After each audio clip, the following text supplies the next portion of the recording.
May 10, 2019, the world is abuzz with one of the hottest IPOs to hit the markets. Google Ventures, SoftBank, Saudi Arabia are just some of the investors that have been invested in this private company for over a decade. When the company IPO'd, it was exciting for absolutely everybody involved.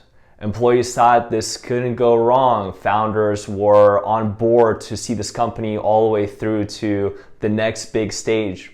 But just 7 months later, the company would be worth 70% of its IPO value.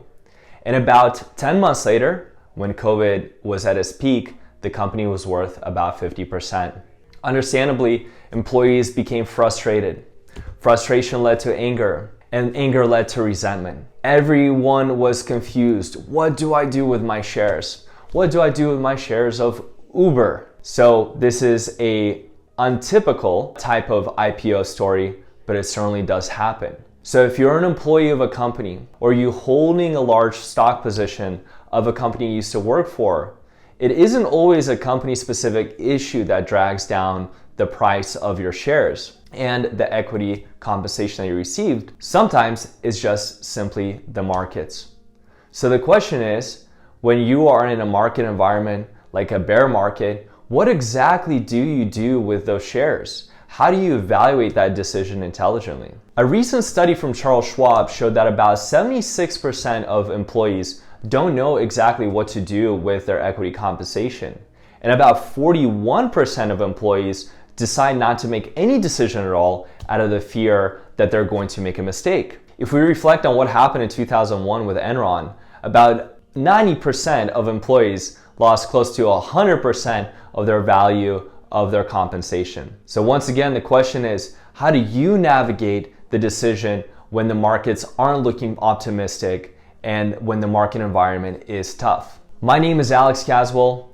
I'm a certified financial professional. I work at RHS Financial as a wealth planner, and for the last 10 years, I've been helping tech professionals navigate decisions just like this. When it comes down to making these tough decisions, it's all about establishing a framework, and that's what I'm going to share with you today. Framework includes how to navigate the behavioral biases that we experience, how to make the right investment decision, how to reflect on your own financial goals, and how do you navigate taxes? This advice applies no matter if you are still employed by the same company or if this is stock that you've held on to from a past employer. So once again, what we'll cover today is first and foremost, how to navigate the emotional bias, how to reflect on your own financial goals, how to decide if you're holding too much of your stock, how to decide if it is the best investment and what are the alternatives, and finally, how do you navigate the taxes? If you find this video useful, please don't forget to subscribe, click the like button, share the video, and most importantly, go check out rhsfinancial.com. We have a fantastic blog with a lot of great resources that'll reinforce everything that you see here today.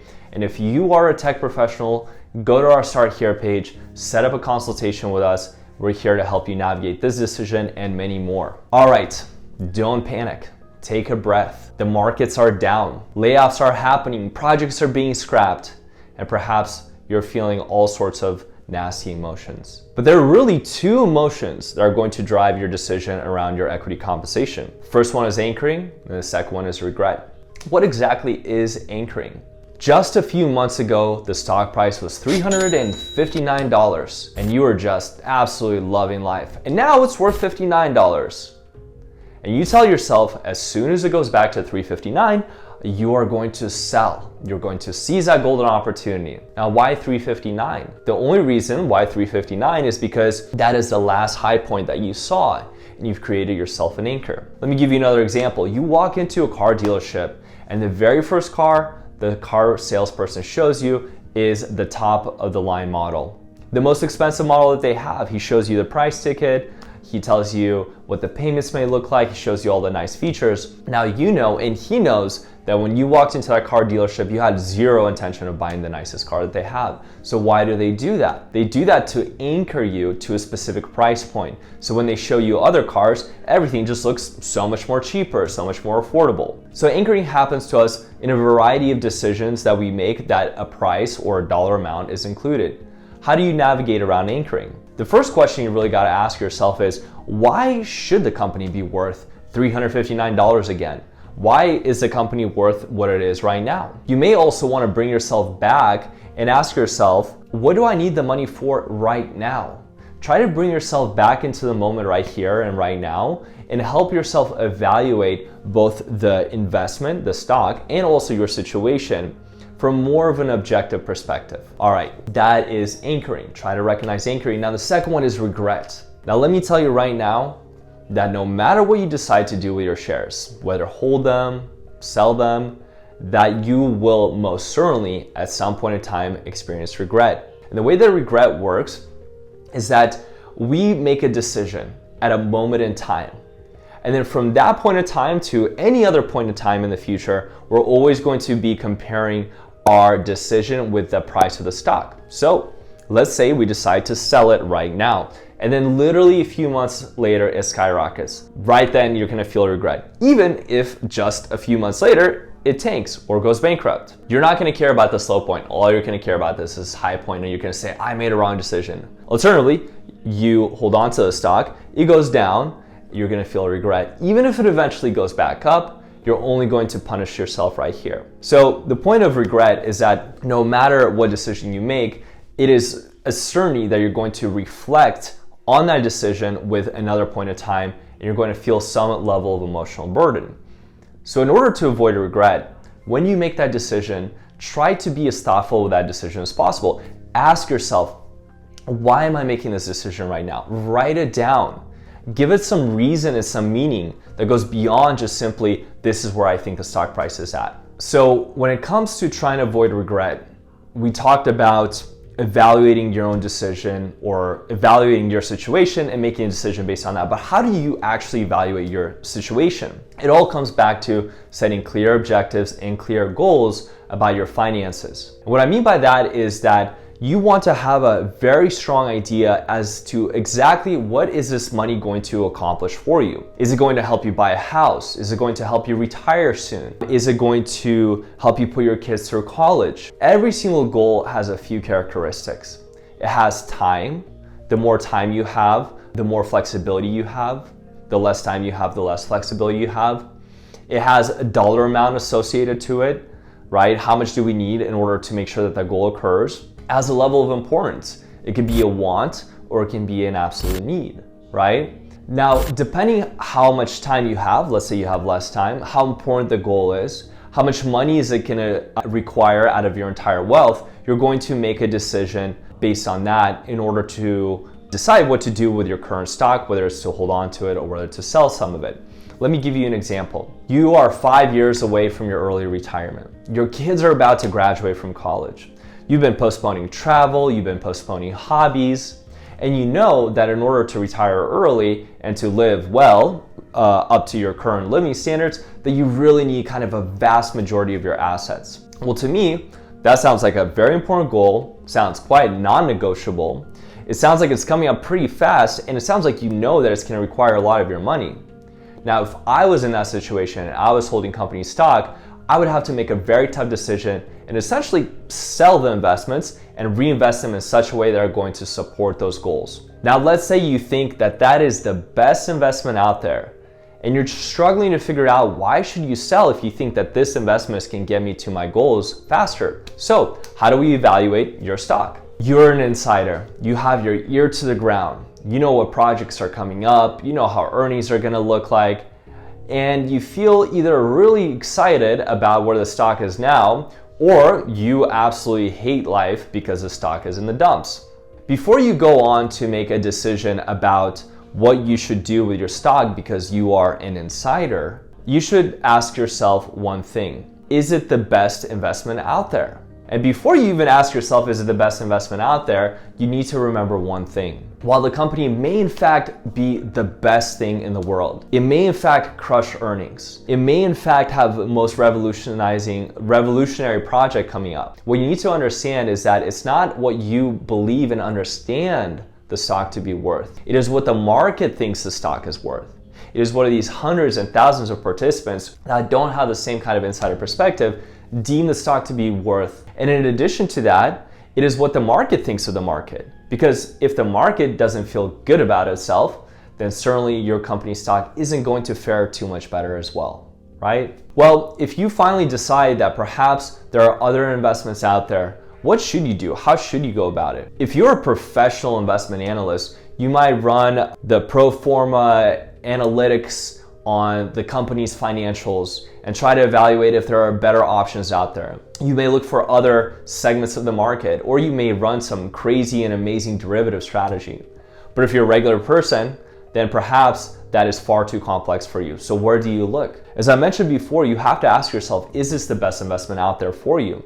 Is it the best investment available, period? In the world of other stocks, bonds, mutual funds, ETFs, and other investment vehicles, you really have to ask yourself, is there nothing better? But even if you think there's something better, what is your approach? How do you actually get there? The only thing that you have to really think about is taking the right amount of risk and making sure that you get adequately compensated for it. How do you take the right amount of risk? Well, you have to self-evaluate how your portfolio should be invested, how it should be diversified, how much stocks, how much bonds, how much domestic investments, international investments. Now that may seem like a lot of work and may be hard, but luckily for you in today's day and age, there are so many amazing tools available out there that will not only help you self-evaluate, but also will help you implement it. Whether it's a robo-advisor, a simple questionnaire, or a financial advisor like myself, there are tools and resources available for you. Now let's say that you do decide that you want to sell some of your stock. How much stock should you sell? The question is, how much does it encompass as a part of your overall wealth? Now, it's not a black and white answer. Just because you have a lot of your company's stock as a proportion of your wealth doesn't mean that you have to sell it all or sell a majority of it. And just because it's only a small fraction of your overall wealth doesn't mean that you should hold on to it. Depending on your financial goals, depending on how your needs are being met by the rest of your assets, your incomes, is going to dictate whether you're going to sell it based on the fact that it's a big proportion of your portfolio or hold on to it based on the fact that it's a small proportion. The question really comes down to is how much of that stock do you need in order to meet your goals? If you are very wealthy, a stock makes up a majority of your wealth. However, you only need a small portion of your overall wealth to meet your goals, meet your expenses, and perhaps you don't need to sell. But let's say that stock is only half or even less than that, but you need all your money to make sure that all your goals come to reality. You may decide to sell some of those shares anyways. All right, now that you've battled emotions, reflected on your financial goals, figured out if it's the best investment out there, and then also evaluated just how much you need to sell, the question is, what do you sell? And really, what do you sell is done through a lens of taxes. Now, before you go and just try to optimize for taxes and you try to make your sell decisions based on the pain of paying taxes versus not paying taxes, remember this. Do not let the tax tail wag the investment dog. What I mean by that specifically is it's great and super important to avoid taxes, but guess what? You're not gonna have any taxes if you don't have any gains. So first and foremost, remember, make the decision for yourself, make the decision based on the investment, and then try to navigate taxes. When it comes to taxes and equity compensation, it is quite a complicated formula. So right away, I'm just gonna say, talk to your tax advisor, your financial advisor, or whoever you work with that understands how these work. Your equity compensation is going to be split into two types of equity.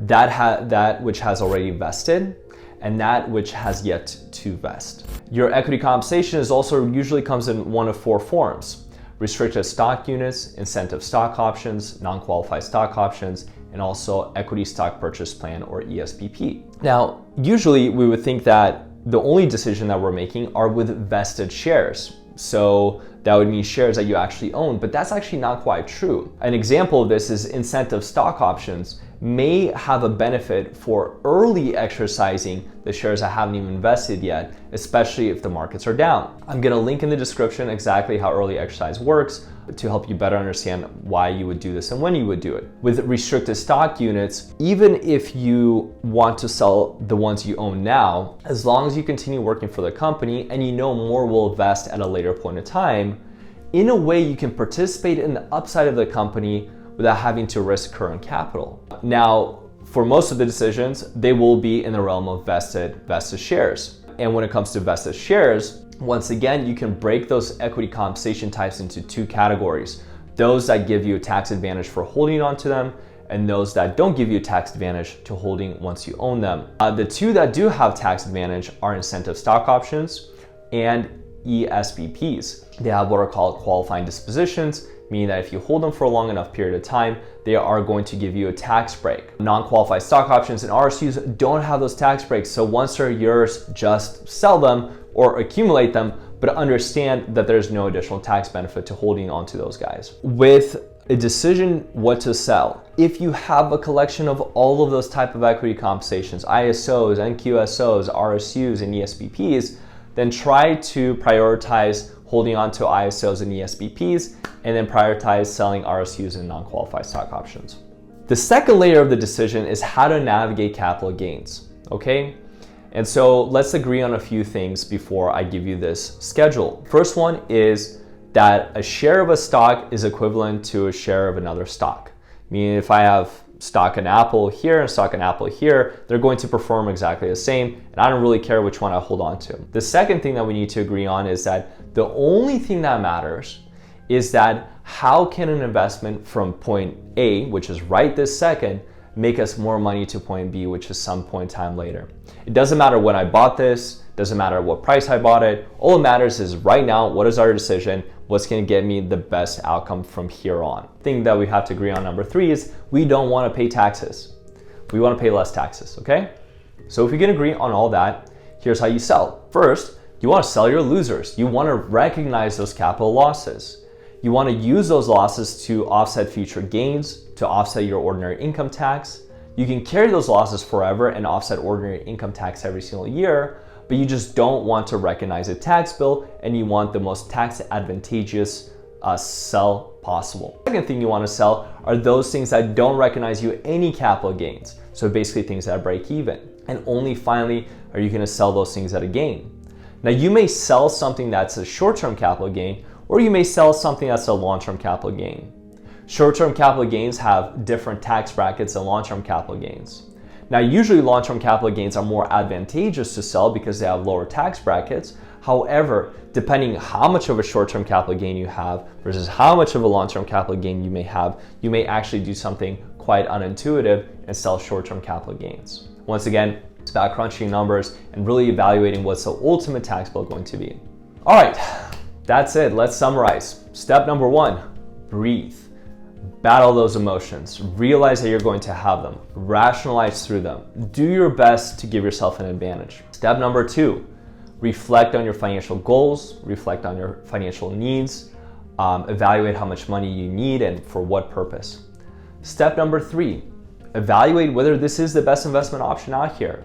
Go through some simple investment tools to figure out exactly how much risk you should be taking and figure out how to diversify your portfolio to get that amount of risk. Step number 4, evaluate how much your single stock position encompasses your overall wealth and go from there to decide how much of it you should sell. And step number 5, evaluate the tax ramification behind your sell decision. All right guys, well that's it. Hopefully with this information you're now better equipped to navigate a bear market, navigate your equity compensation and make some of those tough decisions to either sell or to hold. As always, please subscribe to our channel, like this video, share it with your friends and colleagues. If you're a tech professional, reach out to us for help. I have linked amazing resources at the description, so go ahead and check those out and have a wonderful rest of your day.